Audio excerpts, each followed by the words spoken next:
into positions of hopelessness and helplessness. The government gives them the drugs, builds bigger prisons, passes a three-strike law, and then wants us to sing God Bless America. No, no, no.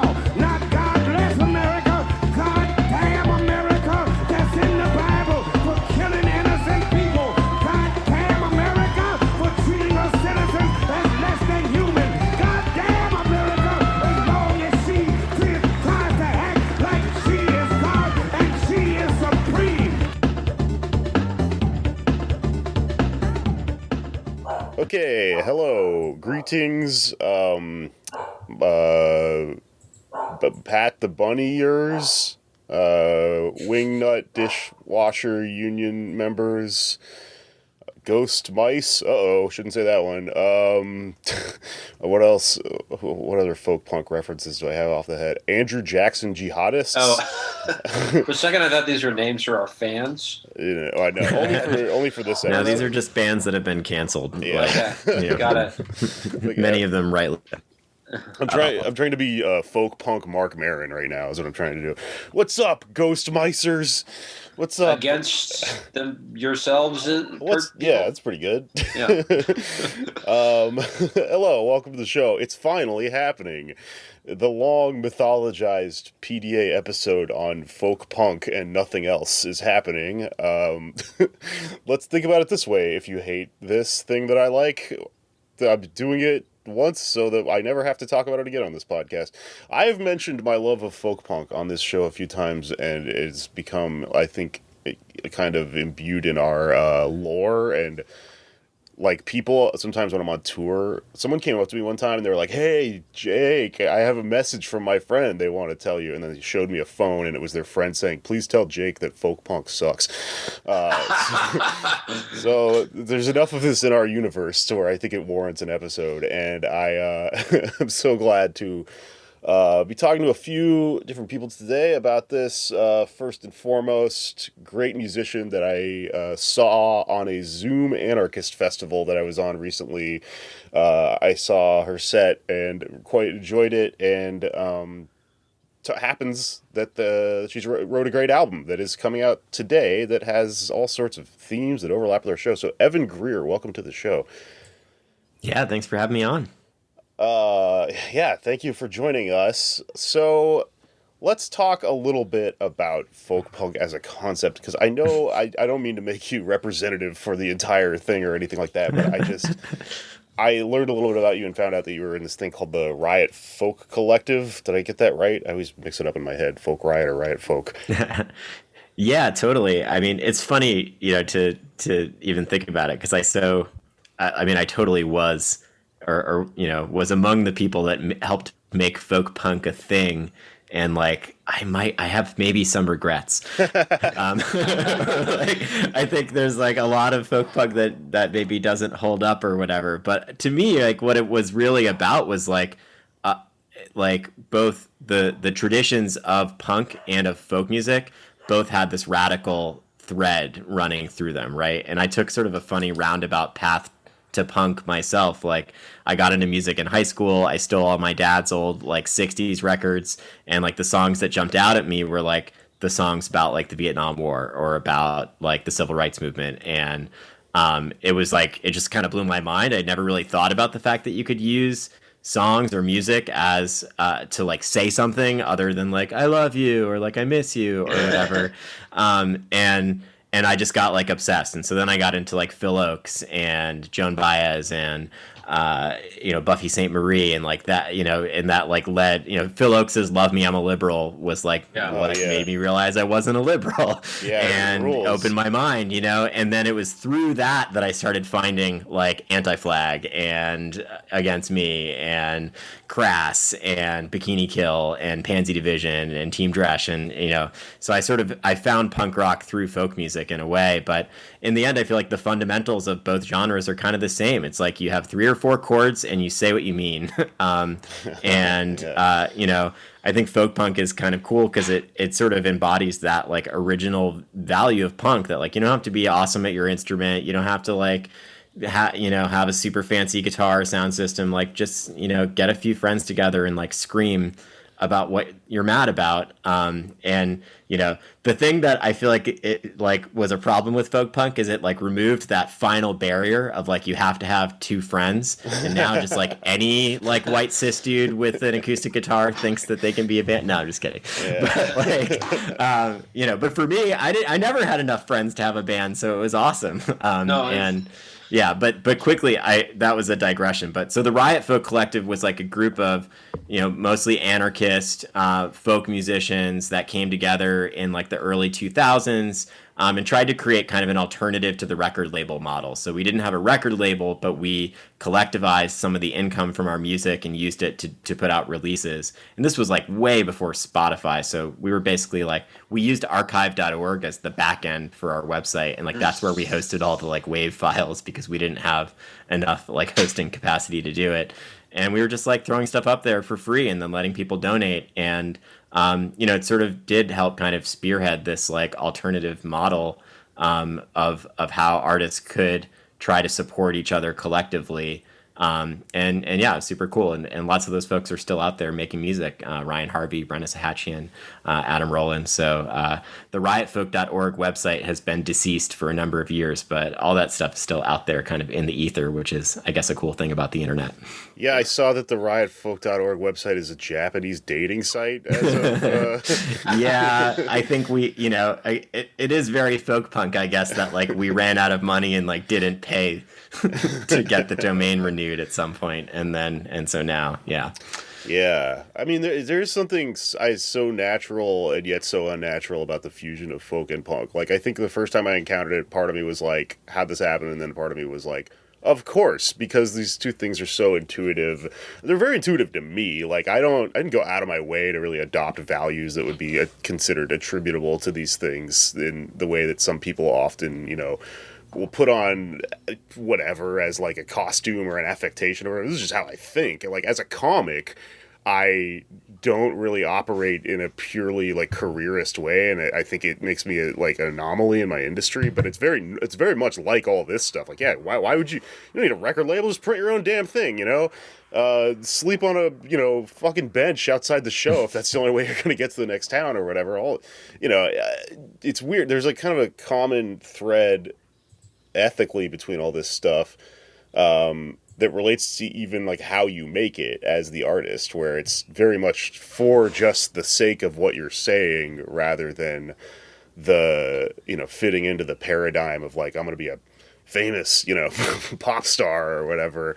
And I think the first time I encountered like this type of music, it spoke to me pretty clearly, and I immediately was like, oh right, there's like when you hang out in punk circles, there's different Pokemons, there's like different types of combinations of elements of people going on. Some people are just there to party and stuff, but there's always, if you hang out at the punk house long enough, you and like one other guy who knows a lot about Noam Chomsky and shit is like up all night. And then you get these like intellectual, like heavy anarchist leanings, I guess is kind of what I'm getting at. And it all kind of makes sense now. I think it really, I saw it embodied when I remember distinctly seeing a guy wearing a leather jacket that had a painted skeleton on the back that said "Folk the World," and he was like busking and stuff. And I was like, okay, this is a thing. So I think I get it. So you came out of that collective. So that was like 10 years ago in the sort of anarchist, scene that came out of like the 1999 Seattle protests and stuff like that, and then went through like the Bush era. You're telling everyone that I'm old is what you're doing, and that is a faux pas with lady musicians on your podcast. No, I'm just kidding. Yeah, no, you're totally right. Yeah, it's that that late 90s like Seattle WTO anti-globalization movement era. And also the like Earth and Animal Liberation activism was really hot then. Like the ELF and ALF were the number 2 domestic terror threat according to the FBI. So also in the kind of coming out of that history of like repression, of like a time in the movement when just like lots of people knew somebody who'd like gotten arrested or had the FBI knock on their door, or you know, kind of like, you know, born out of that era very much. Yeah, that happened to me. Yep. Same. So yeah, but it's funny now because it's, you know, I think like the music I make now is aesthetically really different, right? Like it's much more like kind of indie rock, like there's lots of layers of electric guitars and like pretty harmonies and things like that. And I guess, but it's like at the core, it's still sort of the same. It's about like, how do we communicate this message in a way that people can hear it? And like relate to it, not just on an ideological level, but on like an emotional level, which is how you like reach people who like aren't just like the folks who already kind of agree with you and like have your lyrics tattooed on their arm or whatever. And like, yeah, it's been cool, especially like the process of recording at home and like the quarantine basically made me kind of like rethink how I like make music. And so that's been kind of cool too. But yeah, the new record is, if you're a folk punk fan, you might get disappointed because there's just like not a lot of folk punk on it, but it still has that at its root, you know, banging on an acoustic guitar and screaming about teenage revolution and stuff. No, I mean, I listen to it, your music, and I think I understand the direction. So I'm not a folk punk purist, but at all. I don't want to dwell too much on the You're not going to get like Bob Dylan, people in England getting really mad at you for going electric. Maybe. Well, so not to dwell too much on the like the, you know, the obvious like cultural touchstone or reference or whatever, but that kind of happened. That Bob Dylan electric thing kind of happened like, with Against Me, who was like an anarcho folk punky band, and then, you know, kind of threw some pop in there at one point, and some of the hardcore purist fans, you know, were like, "Hey man, you used to play crusty music. What the hell, man?" So, but I bring that up because, like, yeah. So I really enjoy your new music, and also like I was listening to it around the same time. I was listening to like Mel Stone and some of the, you know, the newer Laura Jane Grace stuff, and I was like, oh, this is interesting. All this stuff sort of naturally kind of seems to tend in like this really interesting like power poppy kind of direction. I don't know if that's the right term, but like the production, you know, once you introduce that into the element, you've got this like really cool anthemic, like powerful, like cathartic kind of sound that I think is really cool. It's almost like, you know, it's just naturally overlaps with like singer-songwriter type tendencies, I guess. I'm not really sure, but I feel like some of it is technology too, because it's like the stuff I'm making now is what I always wanted the songs to sound like. I just didn't have, you know, but I didn't have access to like a recording studio or something like that. And now it's like everyone can buy a like $100 microphone, and like I recorded the whole album in GarageBand. Like all the guitar sounds on this album are just like default GarageBand plugins, and it sounds great. You know what I mean? And so just like that it's like the double-edged sword of technology, right? Like there's the like surveillance capitalism and big tech and all of the bullshit that like, you know, we can talk about in a minute, but then there's also this like huge democratizing effect, right? Where it just like puts this power back into our hands and kind of allows us to own the means of production for creative output anyway, which is pretty awesome. That is an excellent point. Yeah, it would actually, in 2021, to be playing just the crazy, angry acoustic guitar music, that would almost be like an affectation at this point. Like I want it to sound really like lo-fi or something like that. Yeah. It's like music evolves with culture, you know, so we don't have to stay. I may be stuck in the early 2000s, like pop punk forever, but like you don't have to be. Go ahead. Well, one place that I feel like you're maybe not stuck is the 80s, which I'm kind of curious about, because I just read this book about like punk in the 80s, and it seems like that's sort of the beginning, sort of not of like the DIY ethic and stuff, but it feels like a big difference between like, I guess when you were coming up is like things were political, but they were like anti-Reagan, and that was kind of it. It was political, but without being really ideological. Was there a point at which you feel like the punk or folk punk sort of changed into having more like of a political education behind it and sort of a clearer like ideological bent? You know, I kind of think it's like there's always been pockets, right? Mm-hmm. Like you can go back as far as like, you know, like the Diggers songs and like worker uprisings and like the 1600s, and like, you know, I mean, like people have been like singing, you know, and making like revolutionary music for like literal centuries, right? And I think like, you know, it's partly just like how history gets written, right? And we're kind of shoved to this idea that like there was a bunch of like cool revolutionary music in the 60s and 70s, and then we like skipped the 80s, and then there was like Nirvana, and then there was Public Enemy, and like now we're here or something like that. And it's like, you know, to a certain extent that's true, but like yeah, I mean, I think, you know, there definitely were, I mean, like Crass, you know, who are like the quintessential like anarcho-punk band from the UK, and like they operated as a collective, you know, economically actually very similar to the Riot Folk collective, and we definitely took a lot of our stuff from them, and they were, you know, they were very much like a late 80s into the 90s band. You know, Bikini Kill obviously, and like X-Ray Specs, and I mean, so there was definitely a lot going on. You know, it's just a matter of like, did it bubble up into the mainstream the way that we've seen political music start to bubble up into the mainstream in some of these other eras? But yeah, I think, and then it's like, but yeah, you can look back, like there's this band that my friend Bev Grant was in the like late 60s, early 70s called The Human Condition. And like, I have one of her albums, and like in the liner notes is like this little manifesto, and like Riot Folk's whole motto was like making folk a threat again, which is like a play off the, you know, whatever it was, Alternative Tentacles, you know, making punk a threat again.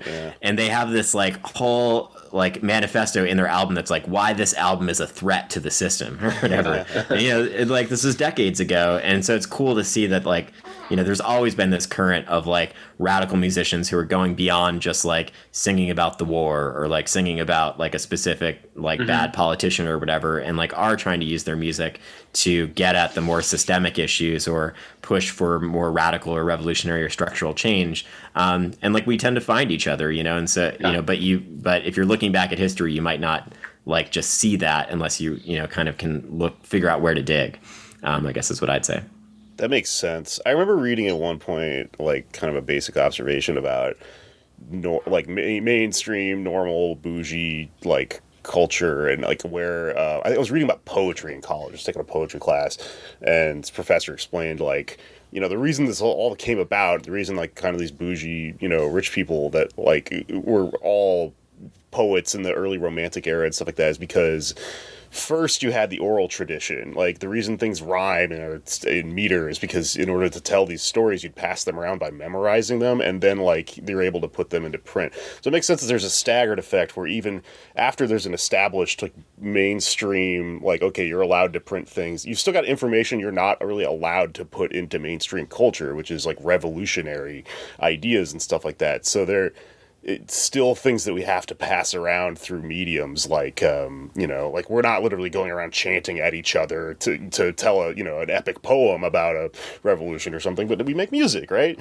Makes sense. I don't know if that was kind of a galaxy brain point, but No, yeah. Well, and it's funny too how like, you know, just capitalism is so good at turning everything into a commodity, right? Like I'm about to put them on blast, but like, you know, I did some press around the album. I sent blasts out, and I pitched like somebody at Billboard, and they were like, oh, you should send this to like Billboard Pride because this is like their department.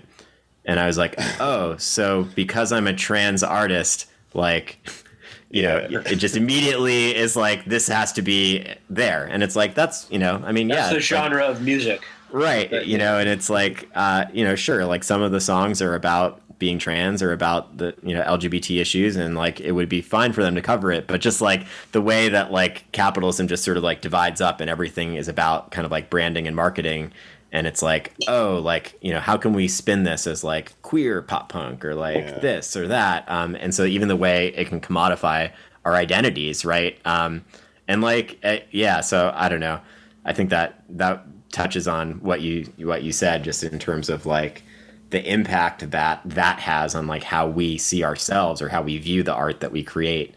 I think is interesting as well. And, you know, and then particularly when you start to think about something like Spotify, which is doing that at this kind of algorithmic scale, right? Where they're like trying to infer as much information about you as they possibly can and use it to like shove music down your throat that like they think you want to listen to. And like, it's pretty good at it, right? Like the algorithm kind of like gets you. Yeah. And then you're like, oh, I kind of like this algorithm. But you forget that what it's doing is basically like emotional surveillance. It's like trying to figure out what you like. And it's not just like listening to you and giving you back what you want, it's also pushing you a little bit, and it starts to like nudge you in a certain direction. Same way that like we know that like Facebook prioritizes certain types of content because it generates advertising revenue, and it's like creepy to me to think about how that will impact like the future of art and music. Like, you know, humans have been making music for like thousands and thousands of years, and it freaks me out to think about a future where like we're making music to please some like cold-blooded algorithm instead of like to create an emotional connection with each other. Yeah, well, let's talk about that, because you have this new album out called Spotify as Surveillance, and I read a little bit about I think it's centered around, which is this new patent that Spotify is trying to acquire that does exactly this, and sort of will be, if I'm understand what I read correctly, Spotify's trying to purchase like a thing that they put into Spotify that like can tell what mood you're in through the abstract nature of the music that you're listening to, and then it's like, you're listening to a lot of blues, here's an advertisement for some whiskey, stuff like that. Please explain. Yeah, for sure. So it's funny actually, because I actually decided to title the album Spotify as Surveillance before I found out about that patent. Wow. Because again, in a lot of ways, they're already doing this, right? Like they collect your data the same way that like Facebook or YouTube does. They're like making inferences about you based on what you listen to, or they're trying to figure out, you know, your age, your demographics, like maybe even your political leanings based on, you know, your music. And then they use that to recommend music and ads. This patent is to actually, and I can't believe that this is real, but they want to literally listen to your conversations and potentially, you know, monitor what you're saying, and then use artificial intelligence voice recognition software to analyze that audio stream and try to infer your mood. So like, are they talking angrily? Did we hear a keyword like, I'm so depressed, let's give this kid some more Elliott Smith, it's what they need, you know? Again, potentially political leanings, you know, did I hear the word Trump? Did I hear the word, whatever? And so they're not just going to be listening to what you're saying, but then they're also going to be using AI to analyze it and then trying to use that to recommend music to you. And again, this is just a patent at this point. So I'm sure what Spotify will say, and, you know, they like gave a statement like this to Pitchfork whenever this originally kind of came out. It's like, oh, well, look, we file patents for lots of things, but like, that doesn't mean we're necessarily going to use it. But, you know, they've clearly shown this is the type of direction they're heading in. You know, Fight for the Future, which is the organization that I work with, along with the Union of Musicians and Allied Workers, who are a group of independent musicians that formed in the wake of the pandemic, and have been running a campaign targeting Spotify over the shitty wages that they pay musicians. You know, we launched a campaign with the video for the song Surveillance Capitalism yesterday that's calling on them to distance themselves from this patent and basically commit to never using this technology. And literally the same day, Spotify rolled out a like Alexa, like, hey, Spotify feature, so you can like activate Spotify from across the room and be like, hey, Spotify, play the Beatles or whatever. And so it's clear they're like heading in this direction where like they want to be like Amazon. They want to be, you know, in this game of like, you know, kind of always there for you, in giving surveillance as convenience, is basically the model that they're pushing. And it's a dangerous one for privacy, for human rights, and frankly for security. It just creates this enormous attack surface. The more apps we have on our phones and devices that we grant kind of endless permission to our microphone and camera, the bigger attack surface that is for law enforcement, for creeps and lowlifes of the world to come after you and try and listen to what you're saying or doing. It's so surreal to be like reading about this stuff or like watching videos about it, and then you'll see on your computer like, hey, you must like this. You might like this book by Shoshana Zuboff about surveillance capitalism. Or check out Evan Greer's album about the thing that you're terrified about right now that I'm doing to you. But like, is there what do you think the solution to this is? Because I mean, it's obviously kind of hard to conceive of. But like, is there a way that the algorithm could be, you know, protected from the surveillance state and like just used to connect people for you know their for good, for lack of a better term, or is it just like we just need to get rid of this stuff and just completely go back to where people are, you know, browsing things and finding things on their own and trying to connect things themselves without the help of an algorithm? Yeah, I think it's both, right? Like I believe in harm reduction, and so I think there are things that we can do right now from a policy perspective, and also just from like a corporate campaigning perspective. Like I think it's awesome that union musicians and allied workers are just like directly demanding that Spotify pay them more, and just say, no, fuck you, you're a bajillion-dollar company, just pay artists more right now. And so that like mitigates the harm, like right now. But then, I think beyond that, we need things like, finally having Congress pass a federal data privacy law that would like, just limit the amount of data that corporations can harvest about us in the first place would be a step in the right direction. But in the end, yeah, it's like we totally need to build decentralized, community-based alternatives to these surveillance capitalist big tech giants. No amount of harm reduction or legislation or whatever is going to fundamentally change the fact that, the business model of Facebook and YouTube and Spotify and Amazon is like fundamentally incompatible with like the future of humanity, and is like a parasitic business model that can't be fixed. And so I do think in the end, the solution is we need to replace them, and we need to build alternatives and fight for and demand alternatives. And one of the things I'm most worried about, and Jake, this could like dovetail us into Section 230 a little bit, is like that because people are so freaked out by the like kind of residual effects of this surveillance capitalist business model, that we might push toward policies that actually end up solidifying the monopoly power of the largest companies and kind of killing off the potential for those decentralized community-based alternatives to come along.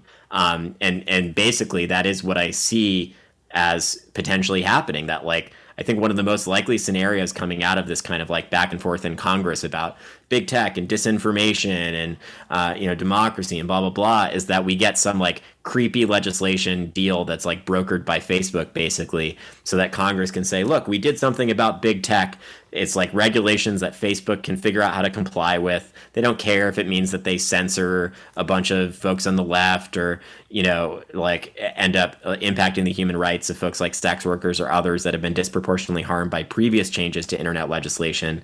And then it kills off the like Wikipedias and Reddits and Discords and Signals of the world, and leaves Facebook and Google as like the only ones left standing. I think that's actually like a likely scenario unless we fight for and demand policies that rein in and mitigate the harm of the big tech companies while leaving space for us to build something better, which is in the end what I think we really need. Yeah, it's really confusing. I mean, we talk about the Sesta Fosta stuff and the Section 230 stuff a lot on this show, and we just did recently, and it's interesting because you find yourself making strange bedfellows with a lot of hardcore libertarians and like Chan freaks and stuff like that over this sort of stuff, but it just is what it is, I mean, I just watched that HBO QAnon documentary that came out, and a big thrust of that story was that the 8chan people that hosted Q and ostensibly were Q or were friends with whoever, watch the documentary, it's like unclear, but they were against the dissolvement of Section 230 Section 230, the bill that made the internet or whatever, because like it would also infringe upon their right to do what they're doing. So it's really kind of hard. My brain goes in swirls when I try to piece this stuff apart, but it does seem like, yeah, ultimately what's weird is like Trump and Biden were both for overthrowing this, or over what's the word? My brain's not working. Repealing it, yeah. Repealing Section 230, yeah. And it seems like the reason being is that it ultimately would lead to like a monopolization situation where you just don't really have you don't have like the Wild West, so you don't have the bad guys out there, but you also don't have a place where sex workers can host, what they do. And frankly, just people that make stuff like us can, host our own content. Now we're just at the whims of, these big, huge platforms again. So ultimately, the democratization of the internet, it's very sacred and something that looks like we might lose. Yeah, totally. Well, and what's funny with Section 230 too is like, again, it's a double-edged sword, right? Like it's both what allows platforms to host user-generated content, and it's what allows them to take them down. So like if you're one of those people who is like, I want Facebook to remove all the bad stuff, like Section 230, like killing Section 230 doesn't help basically in either direction. But I think to your other point, it's like there is something about this embedded in this that is about elites being freaked out by the fact that like the rest of us have a voice now, you know, and just being kind of like, you know, when I hear stuff about like disinformation, et cetera, I'm like, I don't think that the world was a better place when like Fox News, CNN, and the New York Times got to define reality. Yeah. And like, yeah, there are some like like we're seeing some of the like negative ramifications of that disruption with like crazy shit like QAnon and like the MAGA crowd and whatever. But like, we shouldn't forget the like really positive elements too, where like a movement like defund the police that was so marginal before has become like really mainstream and is like getting talked about in a serious way. The idea of abolishing ICE is like, you know, there are like sitting members of Congress that have signed up for abolishing ICE. That was unthinkable like not that long ago. And that is in part because of the way that the internet has given ordinary folks more of a voice than ever before. And so I think as we're crafting policies, I just think it's like so important that we focus on how do we address the harms without blowing up, like, or without like locking in the status quo. Because I think that's another thing is like part of this is about like, you know, a little bit of like a liberal, like, I just want to go back to the way things were before Trump, you know, vibe. And it's like, no, that's an unacceptable status quo. We need something better than that. And so let's fight for policies that lead us toward a better world, not just, you know, going back to normal, quote unquote. Right. Yeah. I've thought about this a lot. And I think ultimately, like, there is just, yeah, I think it's a kind of a fantasy to think that you can even put the genie back in the bottle at this point. Like, even if you really regulated the shit out of the internet and suddenly there was no longer an 8chan and a 4chan and all this place for like these Nazis to hang out, that's really just a papering over of the problem, because all of the structural anxieties and things and, you know, weird misplaced, you know, anger and hatred and stuff that it's coming out of those people that manifests itself in like this QAnon stuff and all these horrible social ills will still exist. It just won't be as organized, and isn't ultimately the problem the goal to alleviate the thing at the base level of society that creates stuff like that to begin with, you know? And yeah, I mean, also, yeah, so the internet's just a fucking neutral thing. Like, for every terrible thing that comes out of it, something great comes out of it. And yeah, I don't want to lose any of this stuff either, you know? Yeah. Well, and I think that's what's it like. That also just goes back to the critique of surveillance capitalism, right? Because it's like the internet is awesome, but Facebook has done a good job of convincing us that like Facebook is the internet. And the difference between Facebook and YouTube and the rest of the internet is that it's not just like a message board where people can say what they want, right? They're actively putting their thumb on the scale by, you know, harvesting our data and using that to algorithmically amplify certain content and suppress other content. And so, you know, it's like that's at the root of the harm. Like when people are like, you know, Facebook is like doing this or that or the other thing, I think we tend to like obsess over like specific speech, and it's like, why did they take this down? Why didn't they take this down? And what we need to do is look under the hood at like the actual mechanics of their business and see how that's like the thing that's like actually screwing things up. And like, that's the thing that we need to fix and replace and, you know, burn to the ground. You know, not the internet itself, or like the concept that like there should be a place where people can say what they want. And, you know, I think that's, you know, that's an important distinction. Yeah. I you know what I keep thinking about? I haven't really, this is probably a good place to mention this on the show. I've been meaning to talk about this on the show at some point because I think it's really funny. I think specifically just because our phones are listening to us, and we're yelling about capitalism and stuff a lot on the show and revolution.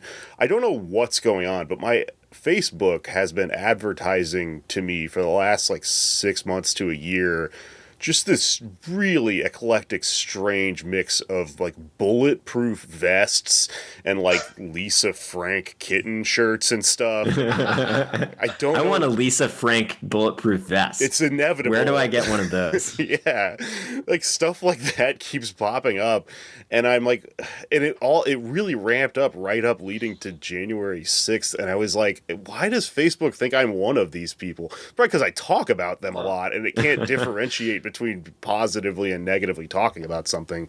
It just knows that you're talking about something. But do either of y'all get weird advertisements, just given the nature of what we're all doing?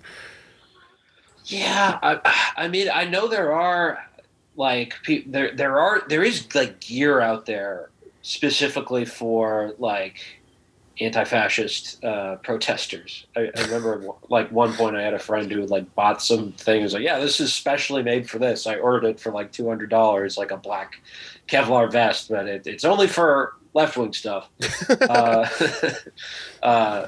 So yeah, I mean, so I try to like random stuff. So my algorithm gets like confused. So like, Monsanto or Maybe whatever. we could do ad-buster stuff. Where Yeah. individually. What's super crazy is at least based on my understanding of the mechanics of a lot of this stuff is like, I mean, yes, like you should always assume that your phone could be used as a listening device, particularly by law enforcement. But in terms of like the companies, most of them are not actually like doing the thing we were talking about with Spotify yet in terms of like actually listening to you and using it to run ads. It's actually like creepier and more insidious than that in the sense that like they almost know you better than you know yourself. So like, let's say you're talking about buying a bed with like your partner or something like that, and then you see an ad for a bed and you're like, oh, that's crazy, like they heard me. It's like even creepier. It's like they saw the post that you did 2 weeks ago where you're like, man, my back hurts, or like I'm tired, or like whatever, or like they saw that you were over on some other website like looking at something, and then they piece together and like they know that you want to buy a bed before you know that you want to buy a bed. Yeah. Which is like actually like in a weird way creepier than like they're actually listening to you. It's like this big it's like the amount that they can use data to not just infer what we want but like affect what we want or what we think is staggering. And like that's again at the kind of the root of the harm of like that surveillance-based business model. Did you ever hear about how women were figuring out they were pregnant because Target was advertising to them like pregnancy stuff before they even knew it? Exactly. Yep. Crazy. Oh my God. Well, maybe we can build a better algorithm that tells people that they want to listen to Spotify's Surveillance, the new album by Evan Greer. You know? Because I think that they do, and they just don't know yet. Or they do know it. Maybe you do. If you're listening to our show, you probably are, a freaky anarchist weirdo who listens to cool music. Cool. Well, is there anything else you'd like to talk about regarding the new album, or should we just get into it and play some music or something? Yeah, go for it. Play some music, and be awesome. Love to hear what folks think. I like I said, I pretty much recorded it myself in my bedroom, so it's nice to finally have it out in the world and hear what folks think. And excited to kind of launch the campaigns around it and keep pushing on Spotify.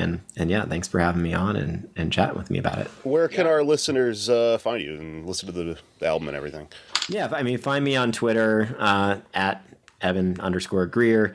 You can listen to the album on Spotify if you must. But Bandcamp is my favorite, and you can always get it from the record label Get Better Records or Don Giovanni Records, who are both awesome independent record labels. A bunch of my favorite bands are on those labels, and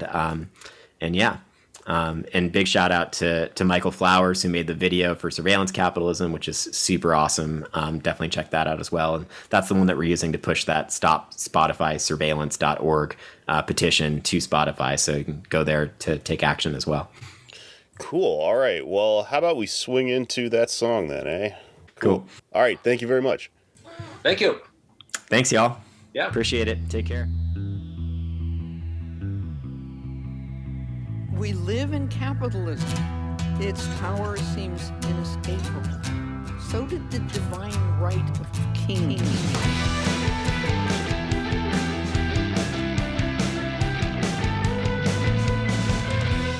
Once consent was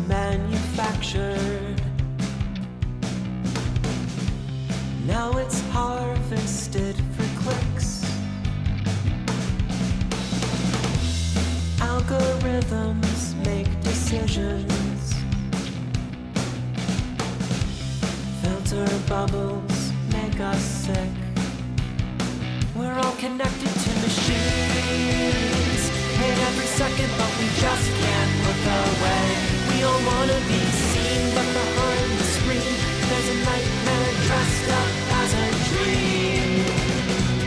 And we can't wake up. Private companies basically have more power and more information on us than governments do, without any sort of infrastructure to hold them accountable.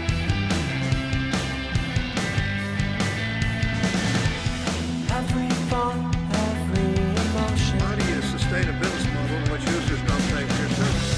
Charted, processed, optimized. Senator, we run ads. Eye movements, facial expressions. Manipulation, monetized. We're all connected to machines. Hate every second, but we just can't look away. We all wanna be seen, but behind the screen, there's a nightmare dressed up as a dream. And we can't wake up. There's a difference between knowing something and doing something about it. We assume that there should be a prison system, there should be a surveillance apparatus. I think that these assumptions need to be questioned. An infinite playground, a library, human creativity. They paved it over, put up walls. Now it's billboards, big box shopping malls. Hate every second, but we just can't look away. We all wanna be seen, but behind the screen, there's a nightmare dressed up as a dream. And we can't wake up. Neither math nor machines can extract 4 centuries of white And we supremacy can't wake from up. American policing. Neither math nor machines can extract 4 centuries of And white we can't supremacy wake up. from American policing. Simply inserting digital technologies into discriminatory policing without addressing its fundamental flaws can only serve to supersede that discrimination, can only serve to reduce community safety, and can only violate the civil rights of the most vulnerable among us. Nothing else can happen. Okay, that was the new track from Evan Greer, everyone. Let's do a little micro episode between talking to musicians. Anders Lee, what's going on this week? Well, it's bad news on the labor front. Bessemer, right, is a super more like bummer is what I'm saying. Nice. It's affected. It's so negative. It's affected our capacity to make jokes and like to stop ourselves from making terrible puns. But the sad truth of this, of the loss, which it looks like it's a pretty big loss, is that I'm reading an article by Jane McAlevey, which I'd really recommend, in The Nation. And what she says is, unfortunately, this was kind of like to be expected based on the strategy. Obviously it's impossible to separate out the anti-union, system that we have. The system is entirely stacked against unionization. The just scorched earth tactics that union busters use. So there's a very small window, unfortunately, to organize something like this. But McAlevey has some really good points about how, like, it's great that, people were talking about this nationwide. We talked about it on our show, right? But ultimately, that kind of creates a false impression that it's like a done deal. I remember hearing and thinking that, Amazon is just the game's already over. They've already lost. Just things are so bad. The unions feel like the employees feel like there's no other option but to unionize. And unfortunately, that was kind of that was really overblown. And there were a lot of things that should have been taken into consideration. And this is her analysis that basically there was not an accurate count of the amount of workers. There was also a lack of like structure tests. So a really key thing in unionization drives is to get people to commit publicly to joining the union. And of course, that comes with a cost, right? That's a very scary thing to do for a lot of people. As we've been talking about on the show, Amazon is at the forefront of surveillance and surveilling their own employees. But unfortunately, that's really the only way you're going to win. And if it doesn't get to the point when you can't get enough people to publicly commit, if you can't get a majority of workers to publicly commit to voting yes, then it's probably not going to win. So you're better off just not doing it, I guess, is her conclusion. And there are also some other really important key points that, like, house visits are super important. There's COVID going on, right? So that was, a rationale for not doing it and for organizing outside the plant. But when you're outside the plant or the warehouse, the company is monitoring you directly, right? They have their own counter propaganda when the workers enter. So what you really need to do, according to McAlevey, is make house calls. Go to people's homes, bring the hand sanitizer, wear a mask, and talk to them about the benefits of unionizing. And not so much emphasis on the union, but emphasis on workers coming together. So it's a very sad situation. It's I'm a silver linings guy, but it's hard to find one from this vote. I do think that hopefully these are lessons that are going to be applied in the future. So if anybody is interested in union organizing, please read No Shortcuts, which is Jane McAlevey's book about how to go about things like this, because it's a hard fight, in every scenario, you're going to have reasons where, like, the structure test might not be a good idea in our situation, but you got to do it. Unfortunately, that's the way she has, determined that this is the way you do it. This is the way you unionize. You get majority unity. You inoculate the workers against the anti-union propaganda. And as we were talking about on the show, this was kind of a misconception I had, I guess, or just kind of an idea, which is about the right to work stuff. Because Alabama's a right to work state, they don't actually have to pay union dues. So that was an argument, and what I felt was an effective argument at the time against the anti-union stuff. Was like, well, because it's a right to work state, the union due stuff doesn't actually apply. In reality, I was wrong about that. You actually do want to be clear on what the union dues do and what their function is and why you should pay them if you unionize. So, it can be kind of appealing to cling to that sort of counterpoint to the anti-union people. But at the end of the day, you need people to pay dues. And you need to make the argument to them that it's going to benefit them economically overall, instead of not having a union, right? And the way you do that, according to McAlevey, is asking them questions when you're organizing one-on-one, just having a hard conversation and asking them to elaborate on why they think the company is trying to push them in a certain direction, and they end up answering their own sort of questions. Yeah. Okay. Well, that's pretty depressing, but I suppose there's a ray of optimism shining out of that. Hopefully. Yeah. Yeah. But there's other, I think there's a college in New Jersey that just unionized. This was a high profile drive because it was Amazon, and this would have been a huge deal. And I think at some point we're going to be able to do this. No one never said unionizing in the reddest state in the country against the most gigantic evil company on earth is going to be an easy thing, Right. But we should remember that there are other drives happening in other places. In Vermont, the Federation of Nurses and Health Professionals just unionized. Technologists in Vermont as well. I believe a college in New Jersey united the academics as well as the staff and unionized. So this stuff is happening, right? It sucks that we lost this one. And by we, I mean, I guess, the left.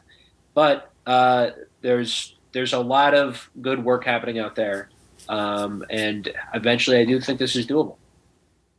Yeah, I think so too. I mean, that's just how this goes. It's just you learn something from every attempt, you know? Right. Something I wanted to talk about that is not related to folk punk this week, just to cram it in here in the middle of the show, is this new article in The Intercept about the Strategic Response Group, or SRG, which is a rapid reaction force of the New York City Police Department, which basically is a group that they call on to crack down on protesters. And if you were in the streets in New York last summer, that's who it was. So without going and belaboring the entire, article, there's just some highlights that I thought were really funny, because if you remember from last year, something was really funny was that you got to see the cops sort of like, I don't know, displaying their toys, and doing that thing where they're like, time to do tactical, roles and stuff like that, and sort of just playing. I mean, it's just ridiculous. So one of the funniest, like, little units that the cops broke out last year was the bike guys. You remember them doing their little power slides and stuff? Right. Yeah. As we talked about on the show, the bike cop is a classic fixture of sort of the woke police pinkwashing or greenwashing, I guess, of police departments. Yeah, because it seems like he's saving energy and stuff. Yeah. But I'm going to read some stuff from this article about the bike cop that will, I think, put him in a proper context. Bike cop is not your friend. Do not ride a bicycle built for two with a police officer. If you do, crash that shit. All right. There's just some snippets. Yada, yada, yada, its own moves. This is Bike Cop. Their own moves, such as the power slide and the dynamic dismount, which consist of an officer lunging from a moving bicycle without breaking speed, taking down a suspect by surprise. This is like a manual. There's like a manual for like moves that they teach the bike cops. I mean, I guess good. Do that, because I can't imagine that going well for the cop. Yeah, they're supposed to be teaching them how to like jump off of a moving bike and tackle someone. How? What? That's not possible. I know. I've ride a bike every day. Some Jet Li shit. Like, that's not. Well, you saw in the clip when the guy, that famous like video of the bike cop trying to do the little slide, and he's like pulls his leg over the bike. He catches it on the seat. Like, they will fuck this up. There's no way this actually works. Yeah. So I encourage police officers to try to do the dynamic dismount, because it sounds impossible. Quote, get bicycle up to a controlled rate of speed and aim for target. While in an attack position, swing right leg over the rear of bicycle, an SRG Bike Squad training module states. After step through, place right foot on the ground and dismount bicycle. Make contact with speed and proceed with arrest or rescue. So this is also for rescuing people. I think it's this thing where you ride side saddle on one, like, pedal, that move, and then you like jump off the bike. Yeah, I thought I was one of the coolest things I've ever been able to do is when I was 20. I figured out how to dismount by moving one leg over the side of the bike, and I felt extremely cool. But I also almost got in several accidents by doing this. So yeah. This is just a cop's version of, like, the Napoleon Dynamite. Like, I built a ramp in the front yard. Watch me do a jump. One of the unit's highly visible tactics, the, quote, mobile fence line, if you're a listener to the show, you'll remember this, used to gain ground and compliance, employs SRG officers standing with their bikes across their chest, forming a line tire to tire and shouting, move back. The bicycle fence will advance aggressively over short distances. When a mobile fence line rakes across a protest area, it is because the police intend to make arrests, according to SRG documents.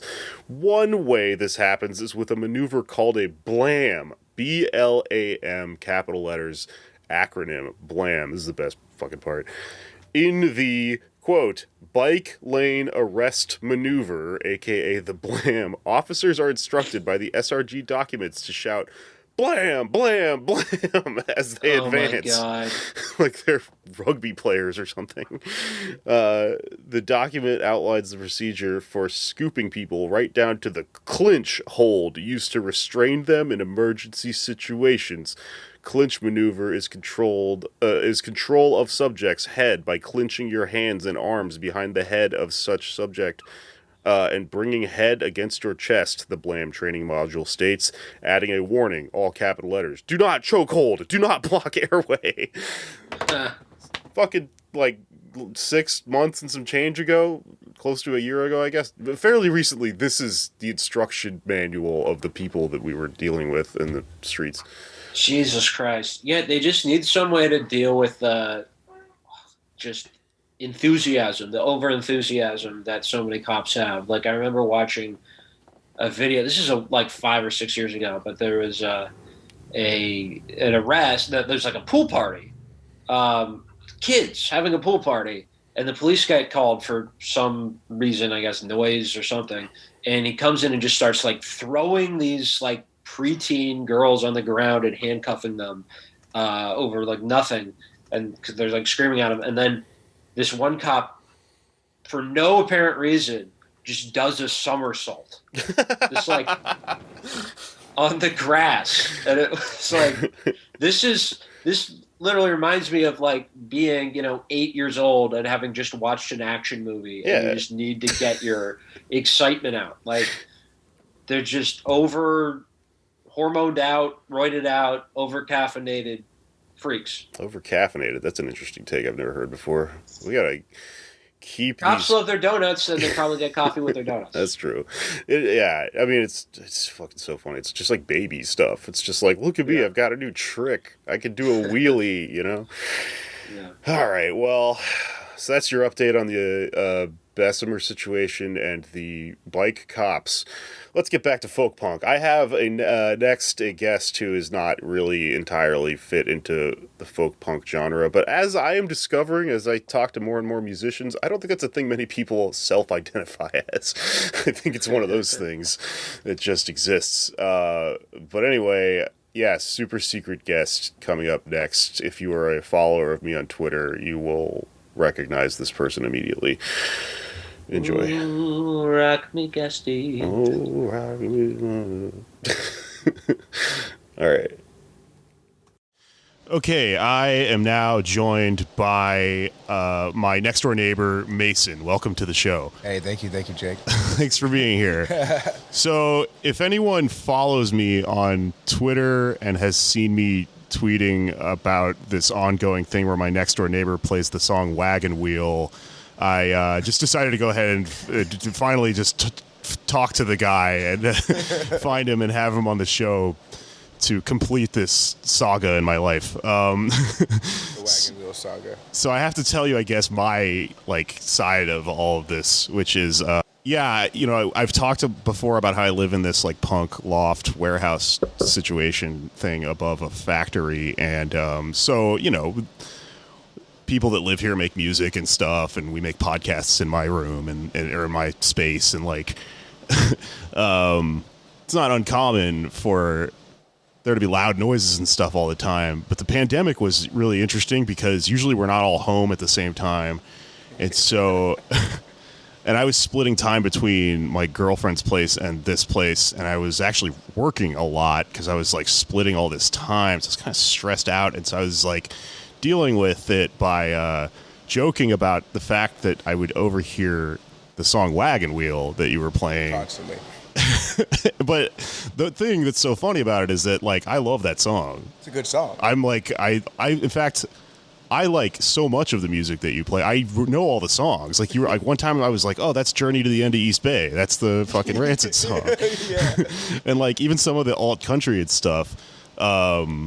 Actually, I learned about new music from listening to you. Yeah, I think I heard you diddling on the guitar playing the strumming pattern for Wagon Wheel. I was. Talk a little bit closer into the mic so it catches. But I was fucking playing Wagon Wheel at one point. The strumming pattern. You do the proper strumming pattern. I just strum however I feel like strumming at that time, but you did it right. I was I'm influencing him. Yeah, I didn't. I don't even barely know how to play guitar. Like, I just got a guitar in the pandemic because I was like, yeah, and I was like, oh, I haven't played since high school or whatever. Might as well. Yeah, but I was inspired to learn the song because it was in my head so much. But I guess I wanted to talk to you because I wanted to like apologize because at one point I was like I was just real stressed out, man, and I was yelling like. Wagon. I was just yelling the word wagon wheel through the wall, like, and I was, I think Shut up. banged on the wall, and I was like, shut up at one point. And so I guess what happened is one of your roommates, who I kind of know, I've met in passing, texted me, and she was like, she gave me your number, and she was like, you should talk to him. I bet he probably just doesn't know. I was just really confused because I was like, can he not hear me? So I was yelling louder, and then I was like, well, now I feel like an asshole. I couldn't figure it out, and then I was like, I should talk to the guy. And then I feel so bad because I texted you, and you were like, oh, yeah, totally. And you were very nice about it. Yeah. And I'm very I don't get pissed easily. Yeah. No, you seem like a really cool guy. Thank you. You too. You're stressed. We're all stressed. I know, man. Sometimes loud noise, you want to go to bed, and you don't want to hear shit, and then you hear shit, especially some shit you've heard 1,000 times, you're like, all right, enough is enough. Yeah, well, I'm glad you understand that, but it still doesn't matter. It's like, it's not even the whole story, because really, honestly, I figured out after a while that, like, the reason I was so stressed out is because I was going through a breakup, and I wasn't even aware that it was happening for a while. Yeah, those are the worst, man. Yeah, and then you just end up yelling at your next door neighbor, and you're like... Bundled up emotions, man. Right, man. So I wanted to, first off, apologize. I appreciate that. Much accepted. That's cool. No harm done whatsoever. I also wanted to talk to you about music and stuff, and also a little bit about your life, which I unfortunately know about from The Wall. We should just call it The Wall from now on. So you told me you used to be in a band? Yeah, I've been in like quite a few bands. Nothing that really like got much success. Not much at all. Yeah. What kind of music? Well, I started off doing metalcore because, I was playing guitar since I was a little kid, but when I first got a band, that's when, like, A Day to Remember and all those bands were popular. Yeah. So I call it brocore. It's like you talk about pizza and troubles and shit and have breakdowns and make brie noises with your mouth and stuff. I've played anything from, like, country bands. I've been in rock and roll, 90s grunge bands. It's just fun, but I don't want to do it professionally. I just get bored and like to jam out every now and then. Yeah. Yeah. Punk rock is my main roots. Like, totally. Yeah, punk rock it's pretty lit. Yeah, I mean, I'm kind of a punk kid, like, at heart, but I do stand up, and so all these things you're saying, like, oh, I don't give a shit if I do it professionally and stuff like that. That's how I treat what I do. Exactly. But like other people in my industry are like, that's crazy, And I'm like, no, like, just do it for fun. Do it for you. Yeah. Exactly.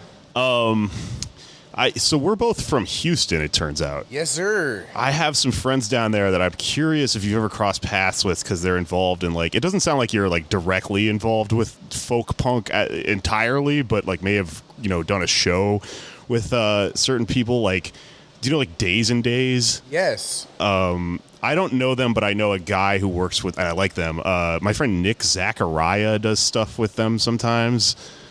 Why does that sound familiar? I don't know. Oh, gosh. I don't know. Maybe he has this great bit. He's like a half like musician, half comedian guy. So he does like this thing that's really funny where he plays wagon wheel. He goes, "Hey, I'm gonna close out the set with this song. I know it's kind of a cliche." And he starts strumming wagon wheel. And a lot of times at the live shows, people will be like, "Ah, come on!" Like it's like a cliche. And he starts playing wagon wheel, but then he switches the verse halfway through to you just realize all of a sudden that he's singing The Fresh Prince of Bel-Air because the lyrics track on the same tempo. So he's like, West Philadelphia, born and raised. That's great. It's so funny.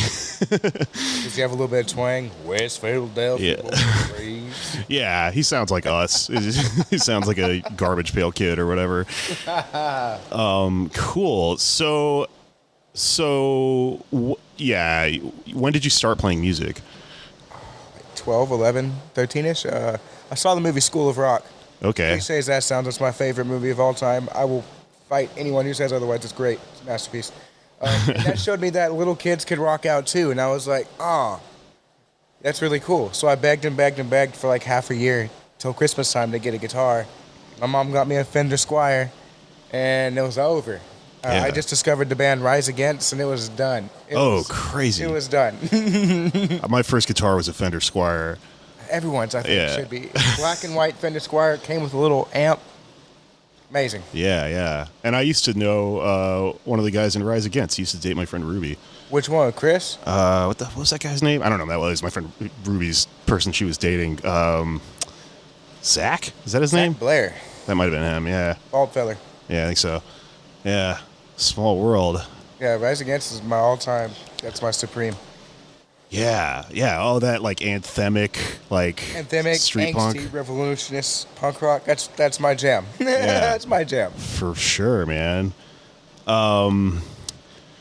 So I couldn't help overhearing at one point because I guess you were talking on the phone with someone like on headphones or something. So I was hearing like what you were talking about, and it was so like intriguing that I couldn't kind of not eavesdrop. I'm sorry, man. No, it's cool. The walls are 1/4 millimeter thin. It's all right. Usually I got headphones on and I'm working on stuff like this, but I just happened to hear that something you said about your dad one time. Yeah. Could you explain that a little bit? Okay, so in layman's terms, my dad's a piece of shit. He, from what I know, now I haven't verified any of this because I know he's in prison, but as far as I know, he's serving 2 life terms. Yeah. He's, I don't know the exact rank, what he is, but like he's like one of the top shot caller people for the Aryan Brotherhood. Like, he has to live in a cell by himself because he's so dangerous. And like, he's a shot caller, and it's really, really fucked up. That's crazy. My dad's a Nazi, so yeah, fuck that guy. What was it like growing up? Like, he was in prison my whole life. I only met him like twice. Oh, like, wow. I met him once behind like the glass at a jail cell, and then he got out, and then after like a month, he was already back in because they caught him on some more charges, which is why he's now serving 2. Yeah. Yeah, so I met him in person physically once, and then through the glass once. Damn. So it's just like my mom, me, my grandma, my grandpa basically growing up. Pardon me. Yeah. Yeah, it's just a small family, Houston, Texas, Spring Branch, from 3rd Ward to Spring Branch. Yeah, no shit, man. I grew up in A-Leaf. A-Leaf, nice. That's a Yeah. little bit nicer. Yeah. A little bit, you got more woods and like nicer shit out there. I like A-Leaf. Yeah. Well, a lot of stuff is a little nicer than 3rd Ward. Yeah. Yeah. It's still home though. Like, it's still like, it's not as bad as people make it out to be. I mean, it's bad, but like. Yeah, that's how every bad side of every town is. Essentially, that just means white people are like afraid of it more than Exactly. anyone else. Round of applause. Did you ever play at like Super Happy Funland out there? Yes, that was my very first venue I ever played at. No shit. That was my first venue I ever played at, and I've also done numerous body suspensions there. No shit. For like the hooks and shit. Yeah. So like I do that too. Dude, when I was growing up, I had friends that were in like body mod who like learned from the guy who invented that. Yeah, that's pretty much who I got it from. Was it like Tim Vigil or something like that? No, it wasn't. It's a Native American practice, but it was more modernized by Fakir Mustafar. Okay.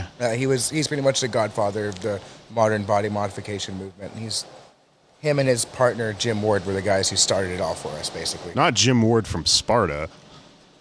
No. Okay, that's the name of the guy in. Really? Yeah. Oh, that's hilarious. Okay. No, Jim Ward is a leather daddy, an old leather Sure. daddy who started our movement. Cool, man. Houston Super is happy such a fun land. Wow. They tore. The intersection of Westheimer and Montrose, that huge half-price books and the Specs that's been there since 1975, whatever. Like the main strip of Montrose, they tore that down. Really? They turned down like all of Montrose. It's heartbreaking. Oh, that's so tragic. Yeah. And they're talking. The Be Someone sign, right? Yeah, I think so. How long have you lived in New York? I've lived here for like 7 or 8 years. It's been a while. So it's over 45, the huge overpass that had Be Someone spray painted on it. Uh-huh. They're making that into a Houston landmark now so it can stop getting messed up. Oh, wow. Yeah. Okay, that's interesting. Yeah. Just some Houston news for you. You know the heads, those big like president busts on the side of the highway. Did you ever see where they used to keep them before they put them on the side of the highway? No, I sure didn't. This is when I was growing up in Houston. A thing people would do is they'd go like, you'd be driving around smoking a blunt or something, and people would be like, they'd go like, hey, close your eyes for 5 minutes. I'm gonna drive. I'm gonna show you something crazy, and then you go drive, and the car parks, and they go, open them, and you're in this lot in fucking Montrose somewhere where basically all those giant like presidential busts that are on the side of the highway now that are full and they look like statues. Right. They're all half built, and so they looked like fucked up. Wait, like, I know exactly what you're talking Yeah? about. It's where they kept the art cars, right? Yeah. Yeah, and that's somebody explained it to me one right time. off Richmond. Yeah. Uh-huh. Now the art car museum is there. Right. In the place of it, yeah. It had something to do with the fact that the guy was building them like died halfway through or something, or he lost ownership. That sounds about right. Not sure the details, but it was something really weird like that. Oh, Houston, Texas, man. Yeah. So you grew up in Houston, and then what brought you up here?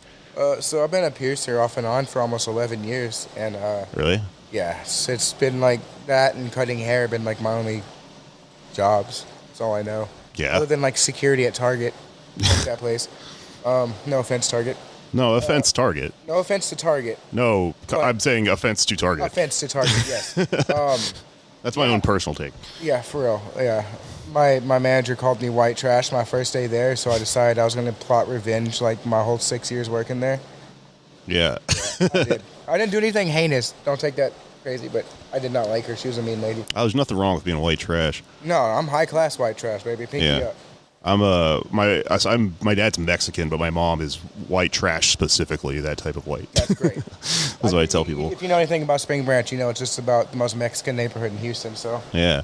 that's my culture. Yeah, so Harvey fucked up a lot of things for my job, piercing. Uh-huh. And I was on a job search forum on Facebook for where piercers go. We intermingle. I know like thousands of piercers. And this dude in New York hit me up, was like, hey, we need someone of your capabilities. We'll pay you 6 figures, this, that, and the other. And I'm not going to list names of shops because I am leaving that shop because it is absolute garbage. Don't go to the Bedford Mini Mall. Don't. Yeah, fair. Yeah, they pretty much filled me with false pretenses and kind of just.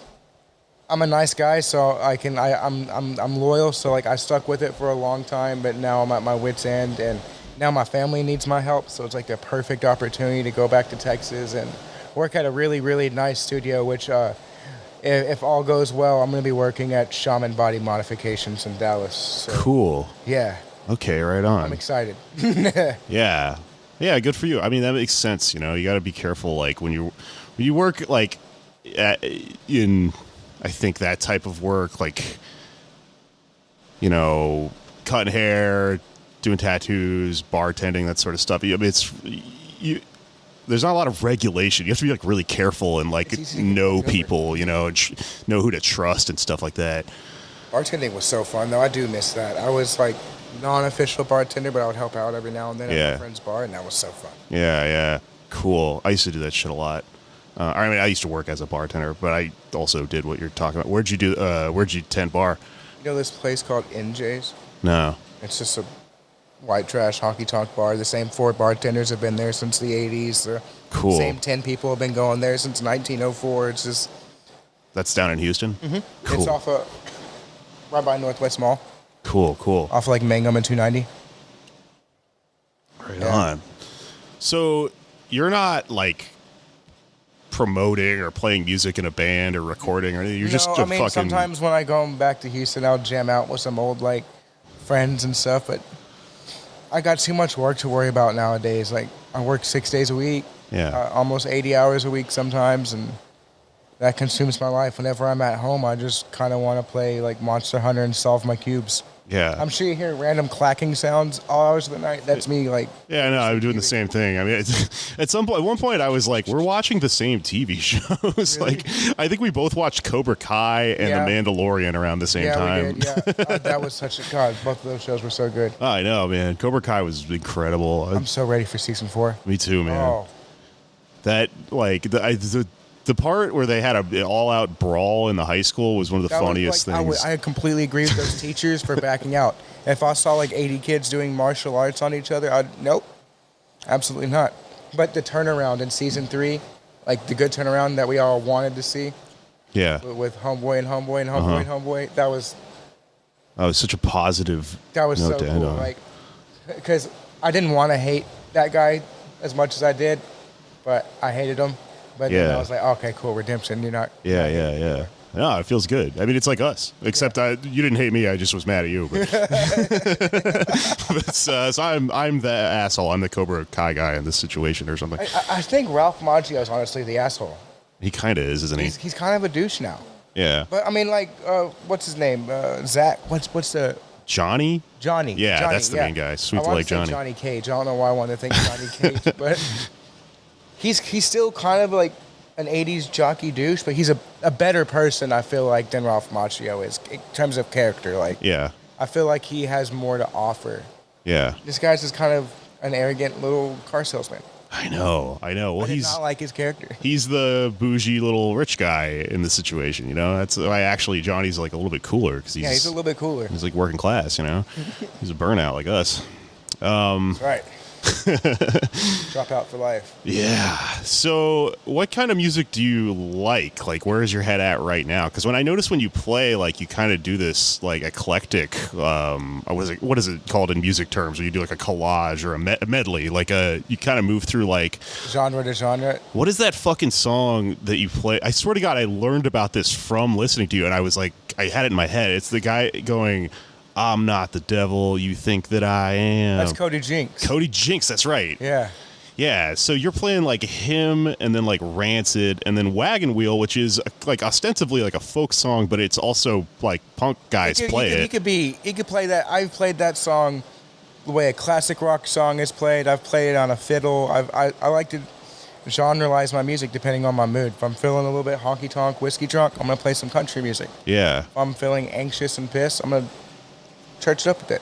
Yeah, I mean, I heard you guys playing Freebird over there a while back, like very sincerely and just fucking banging it.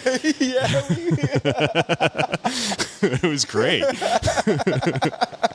Well, you're from Texas. You gotta love Freebird. Yeah, no, I'm a Skinner apologist for sure. I don't apologize. Actually, that's a better way to put it. Yeah, don't apologize. Don't apologize. No, Skinner fucking rules. You haven't lived until you've yelled "Play Freebird" drunk at a bar to another drunk guy playing guitar at a bar.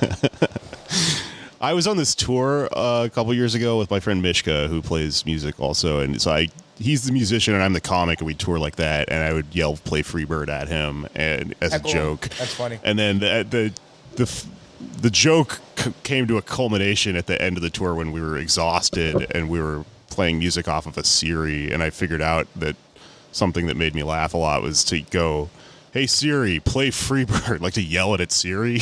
Oh man! So like she has to hear this bullshit too. I hear Siri's going right now. Oh shit! Oh shit! Oh my God! No! Don't play Freebird. Don't play Freebird right now, Siri. Well, okay. So, but what kind of music do you like right now? Like, what are you into? Right now, so it's really weird to say this, and I hate to sound like my parents, but I've had the same music taste pretty much since high school. Yeah, most people do. Punk rock, country, blues, rock and roll. Top bands I'm listening to right now, I would say, are... Oh, I just discovered this really dope new band from Oklahoma City called Red City Radio. Cool. They are really good. I was really happy to discover them. They're not even that big at all, but they should be. Rise Against, always like Rancid, Cody Jinks, Merle Haggard, whatever is on my country playlist. Yeah. Mainly like punk rock and stuff like that. I listen to a lot of Against Me every day. Yeah, me too. Rise Against, Rancid, Social Distortion. Yeah. Do you ever listen to like Ernest Tubb, like that kind of country? Yeah, of course. Yeah. Like my buddy Adam, he's really cool. If you're listening to this, bud, I doubt you are, but he has a stutter, like a pretty heavy stutter when he speaks, but when he sings, his stutter just isn't non-existent. And he has the most lovely country voice you'll ever hear in your life, and he's just so damn good. Yeah. It blows my mind. And he looks like your typical Astros fan. Baseball cap, big orange beard. Just the sweetest person on the planet, and it's cool because sometimes he'll play punk rock, and like I really like how musicians can not solely focus on one thing. Yeah. But be able to use their voice to do different things, because your voice is an instrument. You shouldn't just have one singular tone to your sound. You should be able to do whatever you want. If I want to sing some Rush, I can hit some high notes. If I want to blues it up, just drop it down, add some rasp. Like, it's fun. I don't know. Music is cool. Music is really cool. Yeah, for sure. I think you're also right about that. Like, there's something like, it's almost something like immature. Like when you're a teenager, sometimes you're like, no, only punk or, you know, only metal or whatever. Yeah, I was kind of one of those kids when I was in the hardcore band. But like, I was like, I had to be one of those little poser hardcore kids with the big stretched ears. Like, but expand your horizon a little bit. Like, shit, almost every night when I'm going to sleep, I listen to this damn piano song called River Flows in You. Okay. And it's just like a really pretty, like, piano song, and it has like thunder and rain in the background, and like that'll lull me to sleep. Sometimes when I'm at work, I pierce to lo-fi music, and I don't like lo-fi music. Okay. At all. But that's what I listen to at the tattoo shop because it's mellow. Everyone will stay slightly calm. It doesn't keep people's energies elevated because I don't want high energy in the shop. Right. I want them to be calm and understand that they're safe and like they don't have to feel rushed or anxious. So I try to play slower toned, not toned, that's not the right word, slower paced music. That or classical. People hate it sometimes, but people are more calm when they're getting pierced when there's classical music playing. Dude, it seems to me like you have a much more three-dimensional understanding of music because you don't have like the narrow mindset that people put on it when they think about it in terms of being their job and like a professional thing, and you have to do it one way or the other or whatever. Right. When you like live with something, you're able to use it like way more fluidly and interestingly than if you're just like, you know, no, I have to carve out this identity for myself. I'm a punk guy, I'm a metal guy, or I'm a folk guy, or whatever. Some days I'll wear a cardigan and fucking like a plaid hat. Other days I'll wear my battle vest and fucking plaid pants. Like, just dress how you want to dress, act how you want to act. Just don't be a piece of shit. Be cool. Fucking A, right, man. Cool. All right. Well, the last thing I'm going to ask you is, do you want to play Wagon Wheel on the show? Oh, yeah, sure. Why not? All right. I'll pause and we can set it up.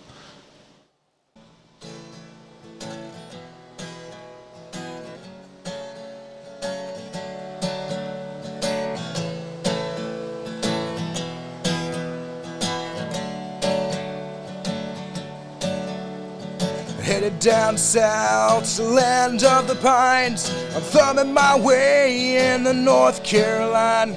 Staring down the road, I pray to God I see headlights. I made it down the coast in 17 hours.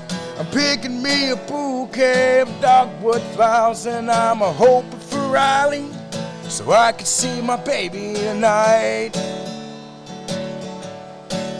So rock me, mama, like a wagon wheel. Rock me, mama, in a way you feel. Hey, mama, rock me. Rock me, mama, like the wind and the rain. Rock me, mama, like a southbound train. Hey, mama, rock me.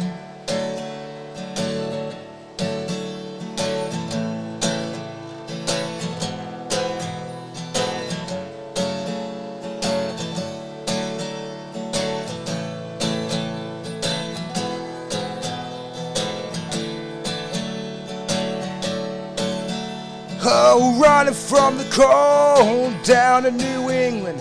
I was born to be a fiddler in an old-time string band. My baby plays the guitar, I pick a banjo now.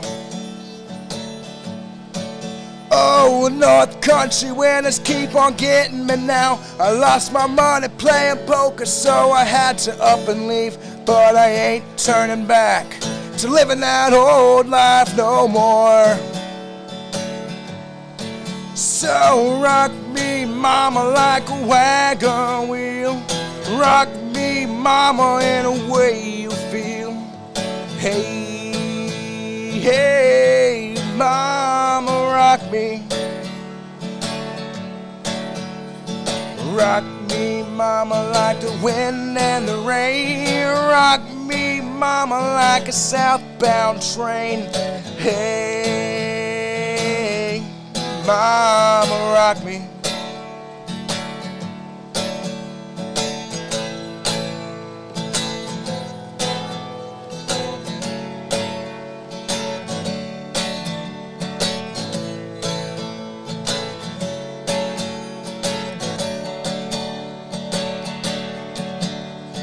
Walking to the south, down Roanoke. I got a trucker out of Philly, had a nice long tow. Well, he's headed west from the Cumberland Gap to Johnson City, Tennessee. And I gotta get a move on before the sun. Hear my baby calling my name, and I know that she's the only one. And if I die in Raleigh, at least I will die free. So rock me, mama, like a wagon wheel. Rock me, mama, in a way you feel. Hey, mama, rock me. Rock me, mama, like the wind and the rain. Rock me, mama, like a southbound train. Hey, mama, rock me.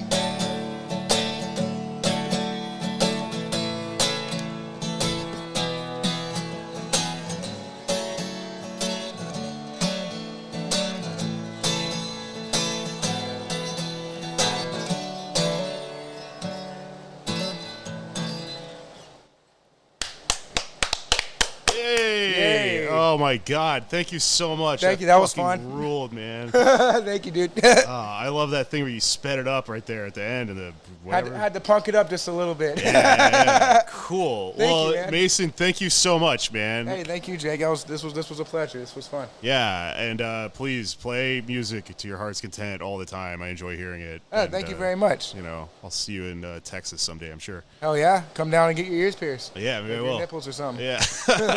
Cool, man. It was a pleasure. Thanks.